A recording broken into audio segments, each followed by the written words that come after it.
আমাদের গ্রাম অঞ্চলের সৌন্দর্যের মধ্যে অন্যতম একটি ঐতিহ্যগত সৌন্দর্য হলো ধানের চিটা।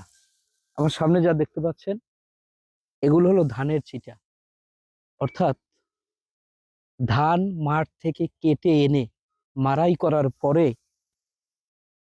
এই যে ধান ঝাড়া হয়েছে, ধান ঝাড়ার পরে অবশিষ্ট অংশটাই হলো আমরা ধানের চিটা বলি। আমার পিছনে যা দেখতে পাচ্ছেন এগুলোকে আমরা কুটো বলি, বরিশালের আঞ্চলিক ভাষায় বলে কুডা। অর্থাৎ ধান গাছের নিচের অংশকে আমরা বরিশালের ভাষায় নাড়া বলি এবং ধানের যে অংশটি সেই অংশটিকে আমরা বলি কুডা। আর ধানের ভিতরে যে যাতে চাল থাকে না সেই অংশটিকে আমরা বরিশালের ভাষায় বলি চিডা।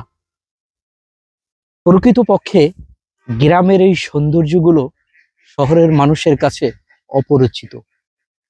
আজ অনেকেই গ্রামের এই সৌন্দর্য থেকে বঞ্চিত।